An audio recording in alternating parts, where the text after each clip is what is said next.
Well, for some people, surgery can be stressful and anxiety-inducing.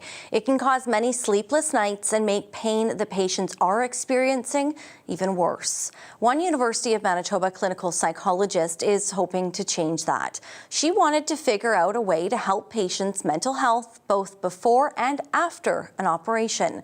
CBC's Jim Agapito looks at how virtual reality is being used as an innovative way to help surgery patients.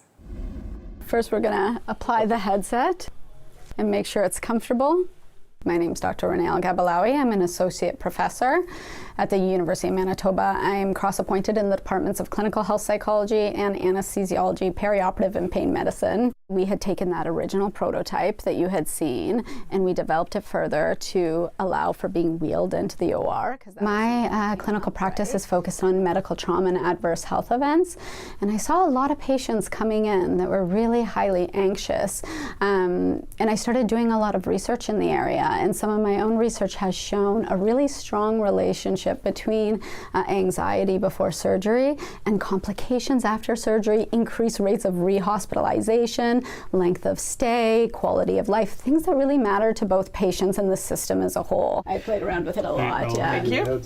The idea was, can we develop a virtual reality program that uses scientifically supported methods and treatments to be able to better support patients? For me, it was really important, though, that all the ideas didn't come from me and the literature, that it also came from patients and people with lived experience. So this will be a tour of the actual hospital environments. So we ran a number of studies where we built an initial virtual reality prototype that exposed people to the operating room environment. I'm going to ask you to lie down now.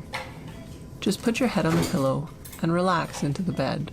Like, this just feels very relaxed when the doctors are speaking and just explaining things. Michelle has been an incredible part of this research journey. She was actually originally a person in our large feasibility study that trialed our prototype prior to her mastectomy. It's time for your oxygen mask. Can I get you to put your head back on the pillow and look straight up at the ceiling? She gave us all this feedback. She filled out questionnaires. She gave us verbal feedback throughout that whole process, before surgery, after surgery. She trialed it about 1 week before her breast cancer surgery. And then we invited her back later on to participate in focus groups. So there are groups of people who participated in that initial study to kind of talk about what they like, dislike, how we think we can grow the virtual reality and make it better. I'm gonna just take it off, Michelle, if that's okay. Sure. Okay. Thank you. Yeah.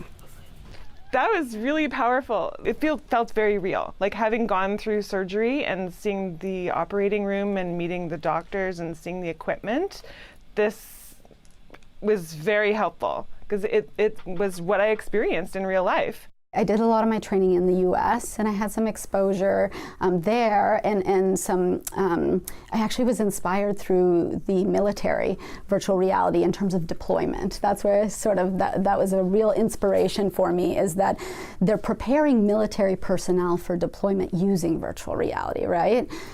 So why can't we do the same thing with this really stressful medical experience, surgery, which is very traumatic and anxiety-provoking for patients?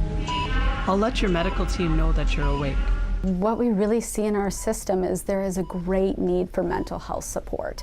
And unfortunately, the resources are limited. That is no secret. And so we need to be thinking about innovative solutions. I think psychologists are in a really unique position because we function as clinician scientists. So we're trained as both researchers and clinicians to be able to develop this type of intervention to be able to support these patients.